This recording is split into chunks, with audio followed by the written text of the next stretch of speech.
would like to introduce myself. I am the FRH Torch of Heritage and Culture, here to light the legacy of Europe.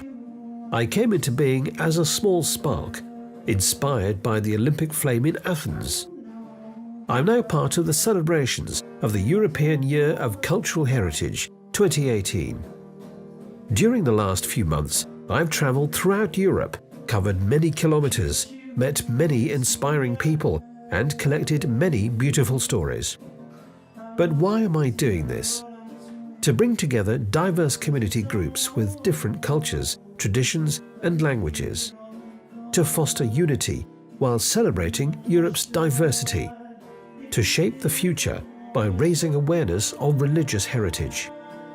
Our magnificent religious heritage comes in many forms. Most are still in service as houses of God, but some now serve as galleries, theatres, shops, or houses, or are simply empty. Each contains its own stories. Stories that originate when people get together. Religious stories. Stories about big or small happenings in the community.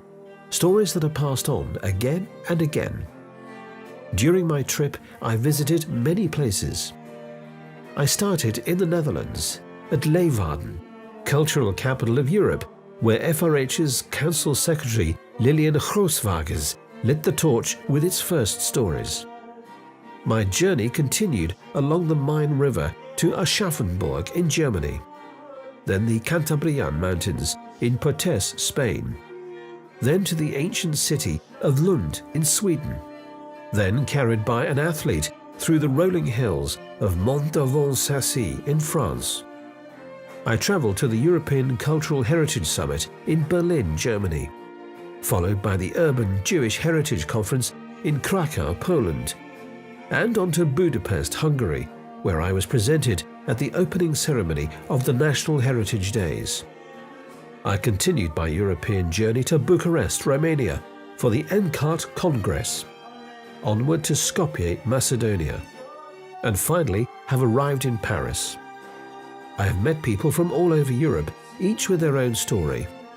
Cherish your heritage, because if you don't know your past, you will never know your future.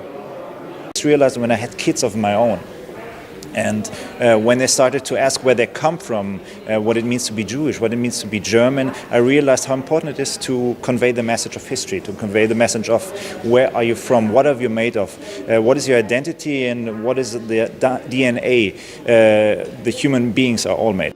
Stories with a message for the future. I feel I just want to climb on a church and ring the bell and say to the world, we don't have time. We don't have the privilege of time. Things are urgent. They're necessary. And culture is the necessary way to keep us together. And it's part of our cultural identity, and we should be proud of it and pass it to the next generation. Stories that will help rediscover the value of the shared heritage on which Europe was built. I strongly believe that religious heritage plays an important role not only in the heritage protection but also in our personal life. So I would encourage everybody to look around you, what's there, what can you do to protect it, to save it for the future and for the further generations. I del patrimoni que hi ha a Europa en aquest moment i també crear i construir junts una Europa millor. Stories that are symbols of unity. Cultural heritage is about uniting the people. Cultural heritage is not about dividing the people. Let's celebrate the European cultural heritage. Ouvrons nos églises, lieux de rencontre, lieux de dialogue, lieux d'écoute, lieux de fraternité. Now I am at the end of my journey at the Unesco headquarters in Paris. But the stories go on and will never stop. The extraordinary power of our heritage shapes Europe, unites citizens, and improves the quality of all our lives. Religious heritage is both a legacy from the past and a resource for the future.